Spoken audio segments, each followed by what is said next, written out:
Every morning, the most dazzling bird in the forest opened his tail for a completely empty clearing.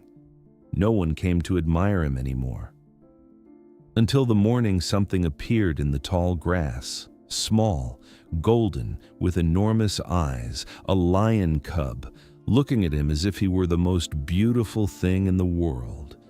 His name was Adisa, which means the one who shows the way, though he had never shown anyone anything but his own reflection. He was a peacock, and for most of his life he had believed, with his whole heart, that he was the most important creature in the world, because every morning he had the proof. He would climb to the top of a fallen log at the edge of the forest and open that vast shimmering fan of blue and gold and green, 100 eyes of color catching the light, and the world would gasp. It had gasped once. The other birds had admired him. The young ones had gathered to watch. For a season, Adisa had been the most looked-at creature in the whole forest, and he had drunk in every stare like water. But beauty, he was learning, has a cruel secret. The eyes that gather always wander. One by one, the others had grown used to him and stopped looking and moved on to their own lives.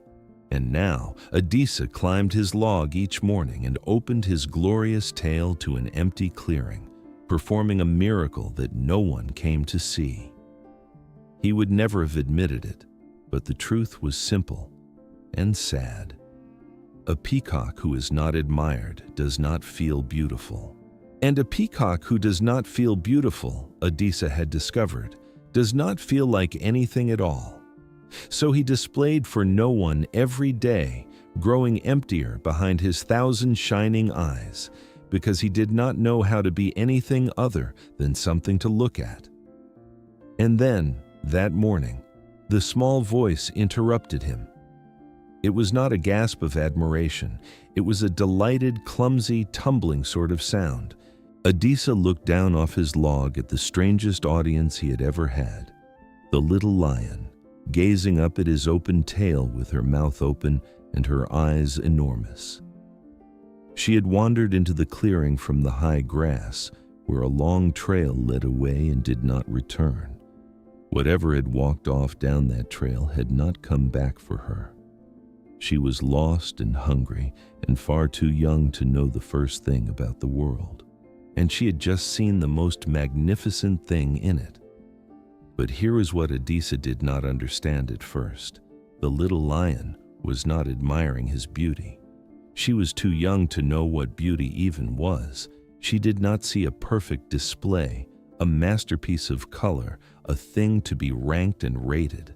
She saw something wonderful moving, and she did what any baby does with something wonderful. She chased it. She pounced at the shimmering colors, missed entirely, rolled in the dust, and looked up for more. She batted at the long feathers as they swayed. She tripped over her own paws, trying to catch a spot of blue. For the first time in a very long time, Adisa's tail was not a mirror held up to be admired. It was a game. It was joy. It was something a small creature loved, not because it was beautiful, but because it was his. And Adisa, the most important creature in the world, did something he had never done on his log. He laughed, or whatever a peacock does that is like laughing. The little lion stayed. That was the part that undid him, slowly, over the days that followed. Because Adisa knew exactly what happened next with an audience. They watched, and then they tired, and then they left. He braced himself for it. He waited for the little lion to grow bored of him, the way the whole forest had. She didn't. And then came the rain. A peacock in the rain is not a magnificent thing. His tail grows heavy and bedraggled, the feathers clump and droop, the colors dull to gray. Adisa had always hidden during the rains. He could not bear to be seen when he was not splendid. He huddled now under a low branch, soaked and plain and ashamed, certain that this, finally, was when the little lion would see that there was nothing to him without the display and lose interest at last. Instead, the little lion crossed the wet clearing and curled herself against his sodden, unglamorous side and fell asleep. She had not come for the tail.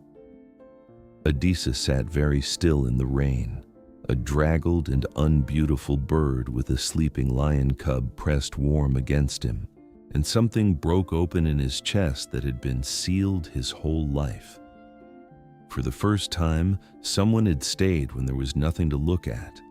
Someone wanted him, the plain, wet, ordinary him, and not the show. There are those who spend their whole lives believing they are worth only as much as they are admired. And they never feel the thing this peacock felt in the rain, the strange, quiet, enormous relief of being loved when there's nothing left to display. After that, everything changed for Adisa, though nothing about his tail did. He still opened it for the little lion, but now it was not a performance, it was a gift. He spread it to make her laugh, to give her something to chase, to light up a gray afternoon. The same feathers that had once been a mirror became, somehow, a language, a way of saying, "I'm glad you're here." The most vain creature in the forest learned that his beauty was only worth something when he gave it away to someone he loved, and he gave her more than feathers. He gave her the thing he had never given anyone, his attention, turned outward at last. He watched over her sleep. He fussed when she wandered too far. He shared the grubs and seeds he found, dividing his own food with a creature who could not yet hunt. The peacock who had spent his life waiting to be looked at learned, finally, how to look after. But the little lion grew. She grew long and strong, too big now for the games of the clearing, and there came a day when she began to hear something on the wind from beyond the trees. The call of the prides, the sound of her own kind, reaching into a part of her that the forest had never touched. Adisa heard it too, and he understood, with a new heart he had grown, what it meant. He could have kept her. He could have spread his tail and dazzled her and held her in the clearing with the only trick he knew.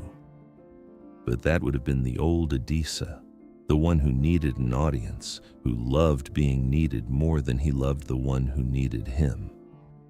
The new Adisa wanted something better for her than a life spent watching a bird perform. He wanted her to have her own sky. So on the morning the young lioness stood at the edge of the clearing and looked out toward the open plain, Adisa climbed his fallen log one last time, and he opened his tail. Not to be admired, not to hold her there. He spread that vast shimmering fan of blue and gold and green, every one of his 1,000 eyes blazing in the morning sun, as bright and as magnificent as he had ever made it. And he aimed all that beauty at her, the way you raise a flag, the way you light a beacon, the way you say goodbye to someone you love without any words for it.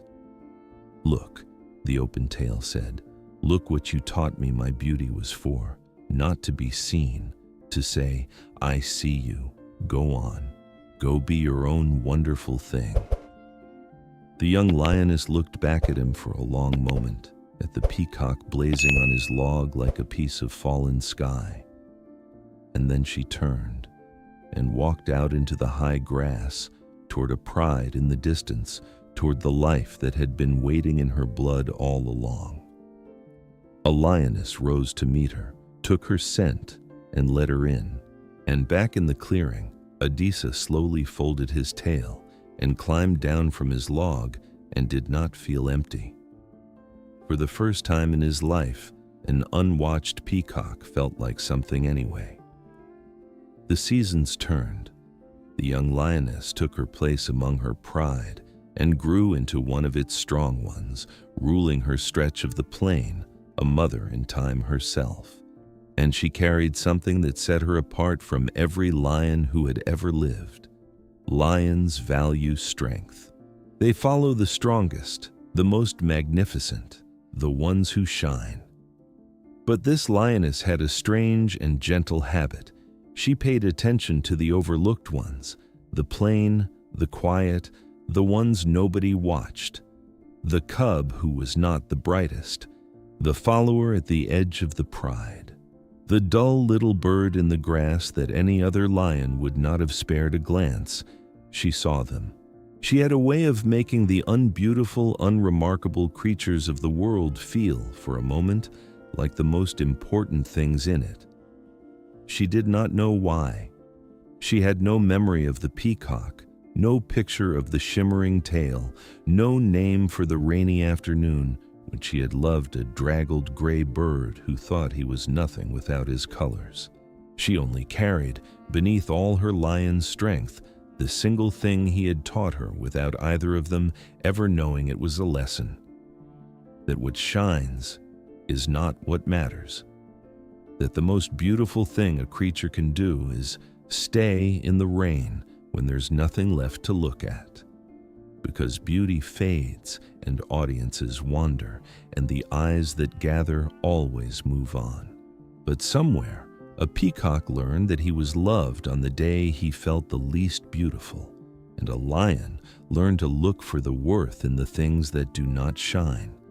And that, in the end, is the only kind of beautiful that lasts.